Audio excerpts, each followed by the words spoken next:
Oh my God. You did it. You've conjured the birds, Fina. Okay, what does it say after that?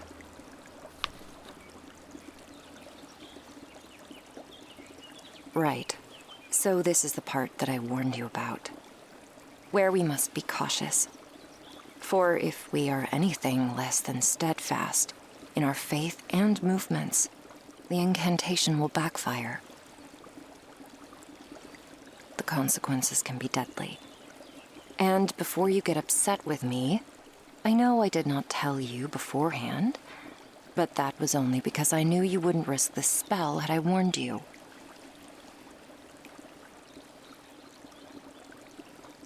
I'm doing this because we have a chance to get back your mother's spirit. And what better risk is there to take than for your best friend to have her mother back? And I love you, Fina, with all of my heart.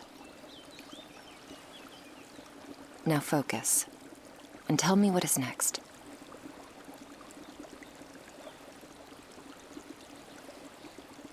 Separate, quod ligat. Dirige, lucem tuam. Revertere, serum tuum. A fortuna.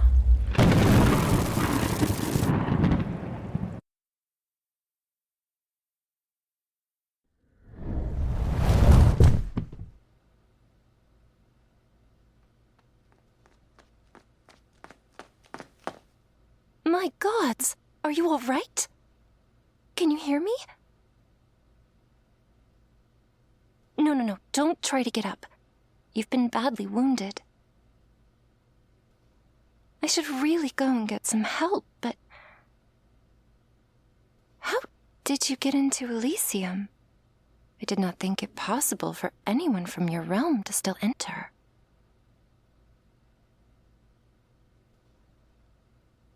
Alba? I'm not sure I understand. Was there someone else with you?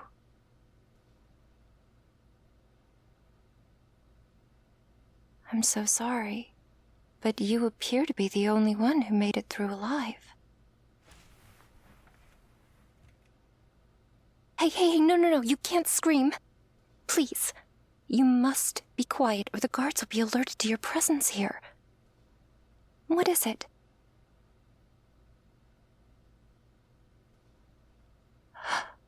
Oh, gods. Is that an arm? Please stay with me. Keep your eyes open.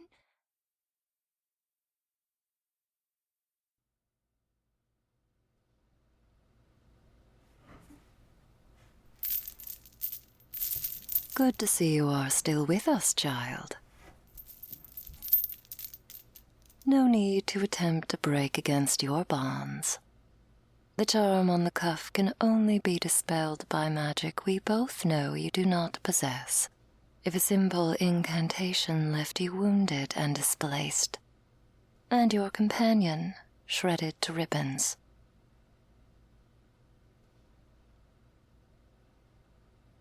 Now, no need to rage against me. I was not the one who bit off more than I could chew. A lesson you have learned the hard way, and I hope will not need to be taught again.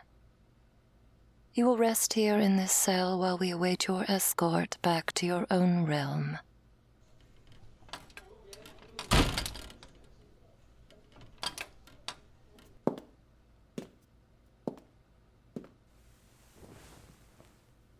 Is she all right, Angel Mother?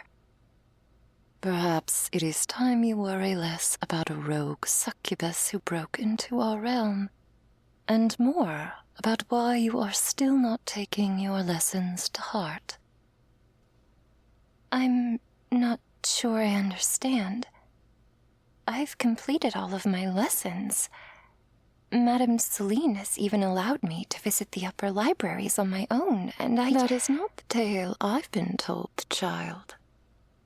I hear that you attend your lessons, yes, but that you still question our teachings.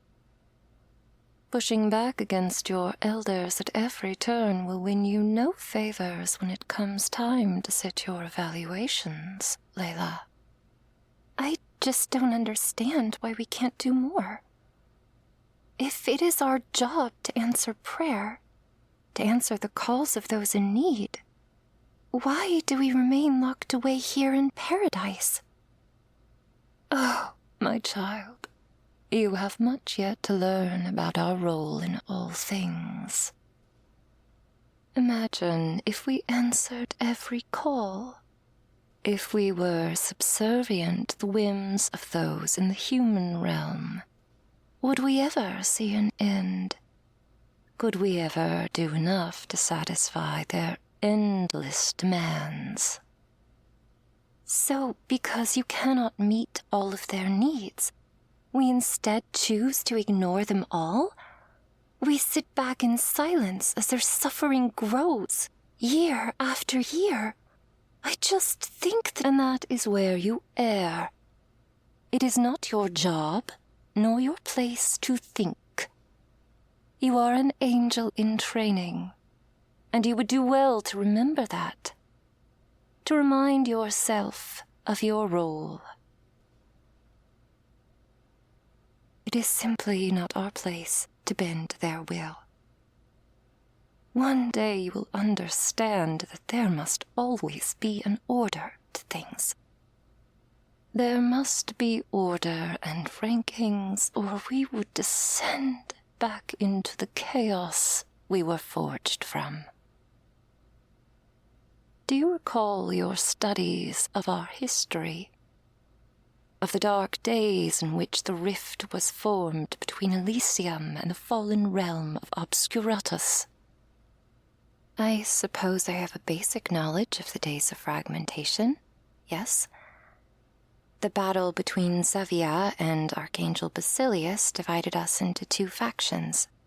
One determined to restructure the human realm to serve our needs, while the other sought to distance and allow nature to take its course with the humans. For millennia, we intervened at every turn in hopes of offering the humans a sense of stability. War after war was waged, with the angels taking the side of those deemed to have the most worthy cause. Only those causes began to stir disdain and tensions here in Elysium. What Basilius understood was that the humans would never know lasting peace. Our interventions were but a temporary solution to a permanent problem. Humans crave dominance, violence, and strife.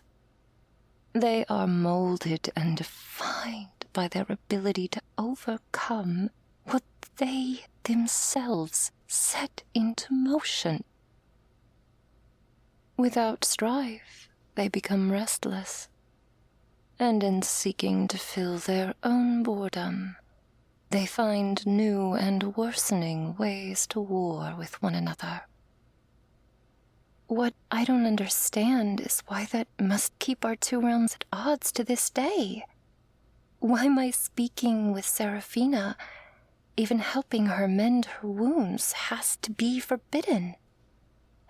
If all we are doing is seeking to rebuild what was broken, surely we have remained at odds for long enough. And it was that line of thinking that got your mother locked in Obscuratus and put to death. I'll hear no more of this. You know that my only want is your safety and happiness, my child.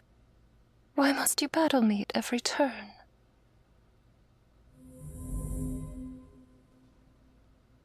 How kind of you to finally deem fit to grace us with your presence. Is that truly how you wish to start things off, Erila?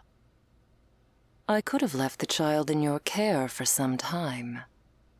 allowed her the chance to dispel the haze you cast over your pupils here in Elysium to keep them in line.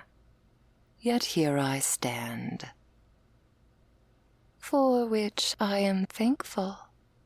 Please do not mistake my lack of enthusiasm for any wish that you are not to take her with you. Only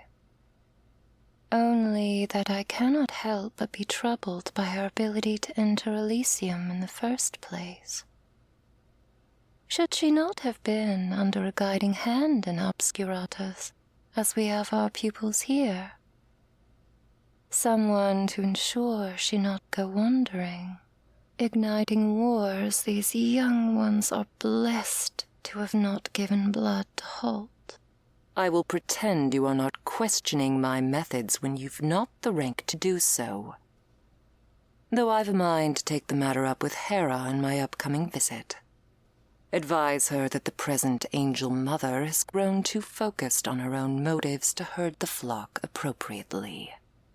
You would not dare to do not forget your place amongst the order of our realms, Erila. Having been exhausted with our secrets does not make you exempt from our punishments. Come now, Seraphina. We have much to discuss about your venturing beyond the realm. I apologize, but I did not catch your name, young one. Layla of Sargon. Thank Layla for the care of your wounds, Seraphina. It was no trouble, truly. You needn't be modest, child. It was of a great trouble, and you have yet to pay the price in full for your attempting to hide her, rather than turn her over to the hallowed ones. But that is a matter to be discussed upon their departure. Indeed. Don't just stand there, child. Pay your respects to Hades properly. Oh, Grateful am I for thine service, shelter, and wisdom in all matters. Shh. Be still, my child. Calm your spirits and take to your feet.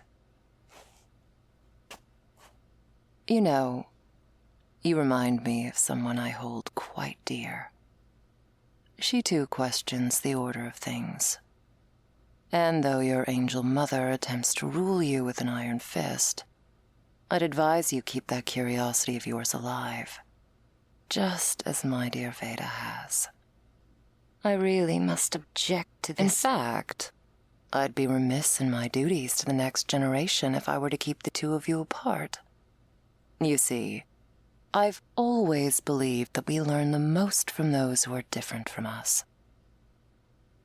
I agree completely, and it would be an honor to meet someone from Obscuratus who too shares my thirst for knowledge and answers to the plight of the humans, for ways to find a lasting peace between all of the realms. If it would not be too bold of me to say so, that is. It is bold, but I like that in a soul. Dare to be the black sheep, my child. Dare to stir up a little good trouble. But I've said too much, and we'll be on our way. Before your angel mother pops yet another blood vessel.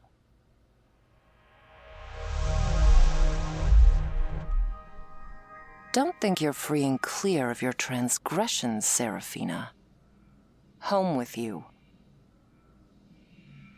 I'll be watching, Erila. Always.